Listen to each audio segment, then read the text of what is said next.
Hello everyone, welcome to our YouTube channel. आज के इस वीडियो में हम लोग स्टार्ट कर रहे हैं सी लैंग्वेज और ये सी लैंग्वेज का लेक्चर 1 है, इंट्रोडक्टरी लेक्चर है। इसमें हम बेसिक इन्फॉर्मेशन जानेंगे सी लैंग्वेज की। तो चलिए वीडियो शुरू करते हैं। बट उससे पहले मैं आपको बता दूं, हर वीडियो के सेपरेट नोट्स हैं। तो हर वीडियो के बाद आपको इसके नोट्स मिल जाएंगे टेलीग्राम चैनल पर। ये हमारा टेलीग्राम चैनल है और टेलीग्राम चैनल की लिंक आपको डिस्क्रिप्शन में मिल जाएगी, तो आप वहाँ से जाकर उसे चेकआउट कर सकते हैं एंड नोट्स ले सकते हैं वहाँ से।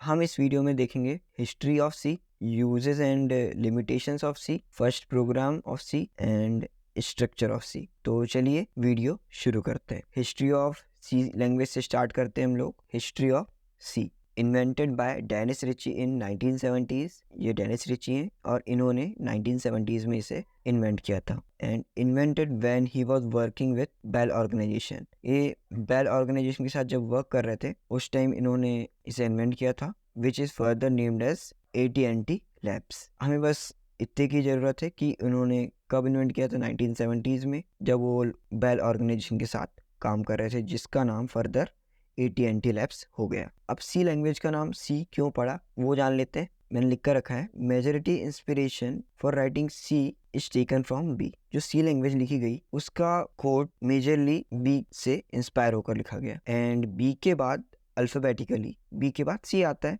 सो इसका नाम सी रख दिया गया। हमें इतनी इन्फॉर्मेशन की ज़रूरत थी, इसलिए हम इतनी इन्फॉर्मेशन गैदर करेंगे, ज़्यादा इन्फॉर्मेशन की ज़रूरत नहीं है। हिस्ट्री में ये पॉइंट्स हैं कि डेनिस रिची ने इन्वेंट किया 1970s में एंड बेल ऑर्गेनाइजेशन के साथ वर्क करते हुए उन्होंने सी लैंग्वेज इन्वेंट किया एंड बेल ऑर्गेनाइजेशन को बाद में AT&T लैब्स कहने लगे। और सी लैंग्वेज का नाम सी क्यों पड़ा, क्योंकि मेजॉरिटी इंस्पिरेशन जो थी सी लैंग्वेज लिखने के पीछे वो बी से ली गई थी एंड अल्फाबेटिकली बी के बाद क्या आता है, सी। ओके, अब हम यूजेस एंड लिमिटेशंस पढ़ लेते हैं सी लैंग्वेज की, वेयर सी इज यूज्ड। ठीक है, तो सबसे पहले इसका यूज होता है ऑपरेटिंग सिस्टम को बिल्ड करने में, जस्ट लाइक विंडोज, यूनिक्स। इनका मैक्सिमम पार्ट जो है वो सी लैंग्वेज में लिखा गया था। देन असेंबलर्स, जो असेंबली लेवल लैंग्वेज को मशीन लेवल लैंग्वेज में कन्वर्ट करने में हेल्प करते हैं। Machine level language means zeros and ones के फॉर्म में होती है। जो कंपाइलर वो होते हैं जो प्रोग्रामिंग लैंग्वेज जैसे C++, जावा, पाइथन, PHP,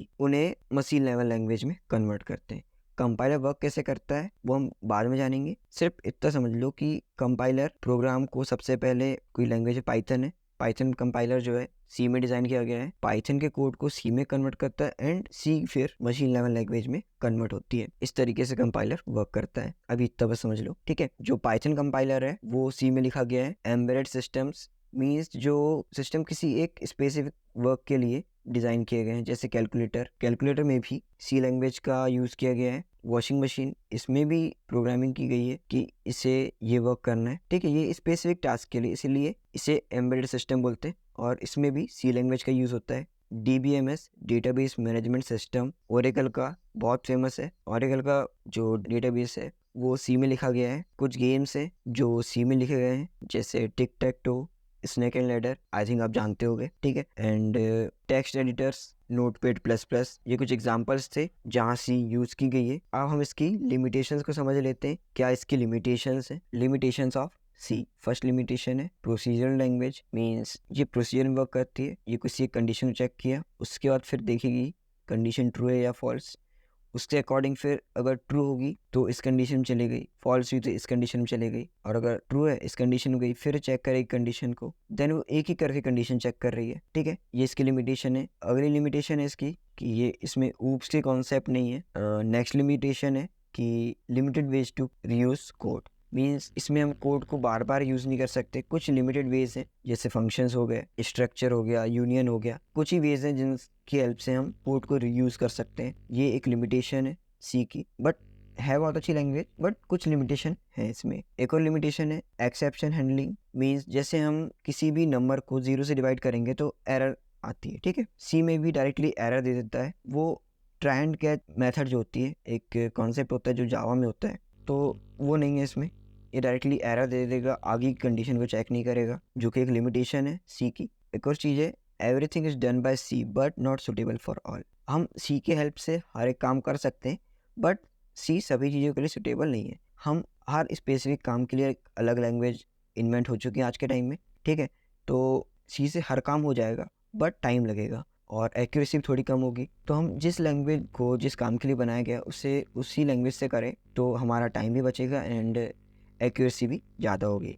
ये इसकी लिमिटेशन थी थोड़ी, बाकी सी तो बहुत अच्छी लैंग्वेज है। मैक्सिमम प्रोग्रामर की सी लैंग्वेज फर्स्ट लैंग्वेज होती है। अब हम फर्स्ट प्रोग्राम देखेंगे एंड काफ़ी लोग जिन्होंने अभी तक प्रोग्रामिंग नहीं की है वो भी अपना फर्स्ट प्रोग्राम लिखेंगे सी लैंग्वेज में। तो चलिए फर्स्ट प्रोग्राम लिखते हैं। First program has include stdio.h int main printf hello world and then return 0। इसे हम कोड एडिटर में जाकर लिखते हैं एंड फिर उसे कंपाइल करके देखेंगे। फिर मैं आपको इसका स्ट्रक्चर समझा दूंगा। तो चलिए मैं VS कोड में आ चुका हूँ और यहाँ पर हम अपना फर्स्ट प्रोग्राम लिखेंगे। Hash include stdio.h int main printf hello world return 0। ये हमारा सी प्रोग्राम है, इसमें हेलो वर्ल्ड प्रिंट करना है हमें। तो चलिए प्रिंट करते हैं। यहाँ पर हमारा हेलो वर्ल्ड प्रिंट हो गया है, ठीक है। ये फर्स्ट प्रोग्राम है। आप में से काफ़ी लोगों ने प्रोग्रामिंग की होगी पहले तो उन्होंने प्रिंट किया होगा, कुछ लोगों ने नहीं की होगी, उनका ये फर्स्ट प्रोग्राम था। हम आगे धीरे धीरे सभी चीज़ें सीखेंगे अच्छे से। अब हम चलते हैं और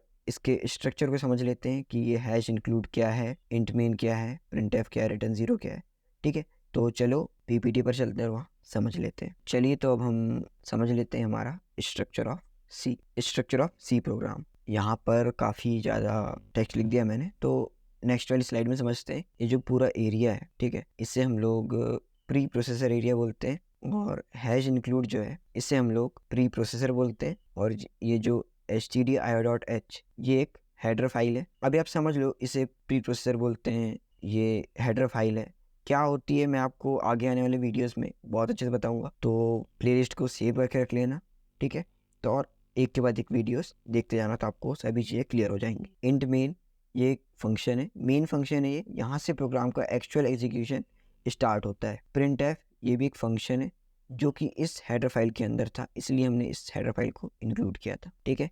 अभी आप इतना बस समझो। एंड रिटर्न 0 ये प्रोवाइड किया जाता है बताने के लिए कि प्रोसेसर एंड हो चुकी है। वही चीज़ें मैंने यहाँ लिखा हूँ। ये जो पूरा एरिया है ये प्री प्रोसेसर एरिया है, ये जो हैश इंक्लूड है ये प्री प्रोसेसर है, stdio.h हेडर फाइल है, इंट मेन फंक्शन है और यहाँ से प्रोग्राम का एग्जीक्यूशन स्टार्ट होता है। और ये जो पार्ट है वो फंक्शन है return 0 exit status of process to console, बताने के लिए कि अब हमारा प्रोग्राम एंड हो चुका है। ये था बेसिक स्ट्रक्चर है, कोई बड़ी चीज़ें नहीं है और मैंने ज़्यादा चीज़ें इंक्लूड नहीं किया। तो और बाकी चीज़ें भी मैं आपको बताऊंगा आगे आने वाले वीडियोज़ में। तो वीडियो अच्छी लगी हो तो लाइक करना, शेयर करना और सब्सक्राइब कर देना ऐसी वीडियोज़ के लिए। एंड आपको सभी नोट्स टेलीग्राम पर मिल जाएंगे, आप डिस्क्रिप्शन की लिंक से जाकर उसे चेकआउट कर सकते हैं। Thanks for watching, have a nice day. Thanks for watching.